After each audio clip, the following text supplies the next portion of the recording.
Good morning. Welcome, everybody. And welcome to an update that we're going to do on Pan Global Resources. We're honored today to have the Chief Executive Officer of Pan Global join us, Mr. Tim Moody. Thanks for joining us, Tim. Thanks, Sherman. As you know, we're quite happy shareholders with Pan Global, and the purpose of the call today is to really update our network and the investing public and those that are shareholders of Pan Global on a really exciting news release that you put out recently about moving out to the west in your project. So I'm going to hand it over to you, Tim, to give us an update and tell us all you can about Pan Global. Yeah, no problem. Look, I think it's just one in a series of I think what have been quite good news releases. In a better market would have triggered a different reaction, but we're seeing a little bit of an increase in the price at the moment, so that's pleasing. Whether this last news release had something to do with that, I don't know, but it should be creating optimism. Look, it's a really exciting time for us, as I think was obvious in the news release and my comments that we've got two drill rigs operating on two really exciting targets. I mean, really high priority. The western extension of La Romana is our highest priority target. We've been waiting for access to that area for 4 years. We finally got the access, and now we've got the opportunity to see how big the La Romana discovery could be. And we can see already from the geophysics and geochemistry and all the mapping and so on that's been done over the last 3 or 4 weeks, a really big effort, I should add, that we can see the potential there for another 800 to 1,000 metres. So, we've certainly got a pretty exciting target. So it's great to announce that we've actually started drilling on that, on Romana West. So, but, we've got a lot of work to do there, but over the next few months and days, we'll get an idea as to how continuous the copper mineralisation is in that area.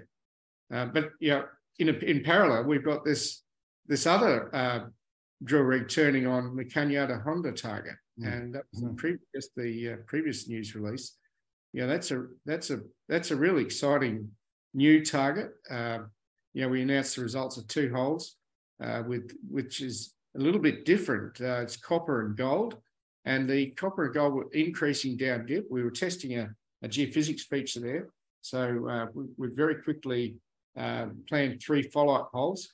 They're 3 big step outs, but it looks like we've drilled on the edge of what they call a conductor anomaly. So whatever's causing that, you think is the most likely thing is it's a much stronger concentration of sulfide mineralization. In other words, potential copper and gold mineralization, stronger than what we've intersected so far. So, so we've got 3 holes planned as follow-up at Cañada Honda. We finished the first one.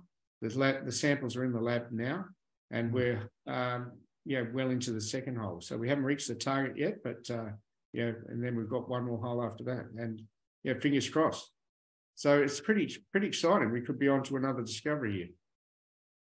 Yeah, very exciting. And I think the idea of the 2 drill rigs running and the significance of all the work that's done previously, and very, very true of you to add that how remarkable the entire team at Pan Global has done in terms of developing this project. And maybe just in closing, talk a little bit about the significance of the Iberian Pyrite Belt for our listeners as to how remarkable that area is in the copper world.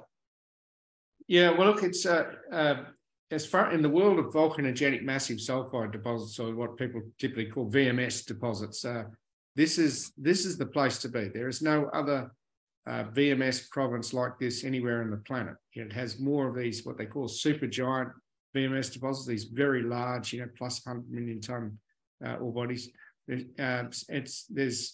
It's produced more metal than any other VMS district in the world. There are 7 big operating mines there today, big companies. Every inch of it's covered with mineralites. But where we're located, on the eastern end of it, we're surrounded by mines and new developments. So just 20 odd kilometres to the west is the original Rio Tinto mine Yes, they've been mining there for over 3,000 years.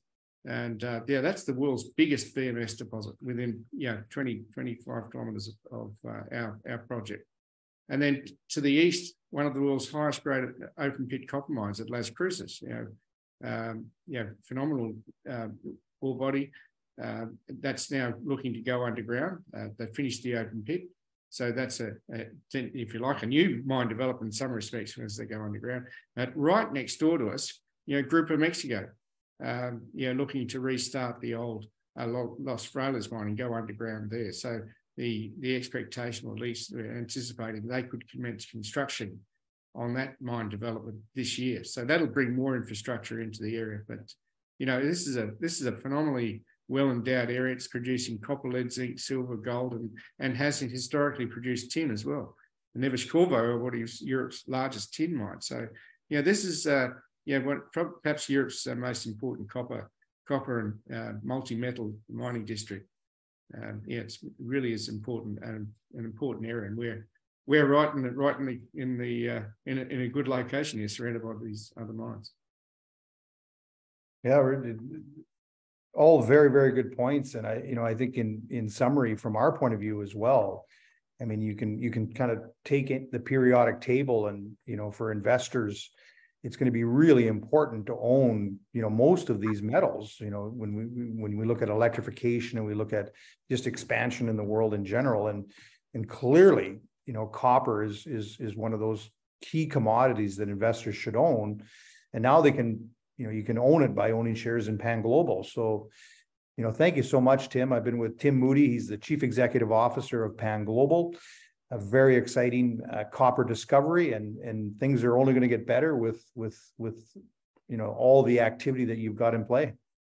Yeah, no, thanks, Sherman. We've got, it's a great situation. We've got, the right commodity in the right location, and hopefully the right time. Copper being a critical material for the energy transition. We've got something near surface, potentially an open pittable, something that could be put into production in the next 5 to 10 years when copper prices, could be really, really going sky high. So, it's a great situation we've got. So, now we're hopefully going to find a lot more copper with the rigs that are turning right now. Excellent. Thank you so much. We stay tuned, everybody. I mean, clearly there's going to be lots of news flow over the next coming weeks and months with Pan Global, and have a great day, Tim. Yeah, thanks, Sherman.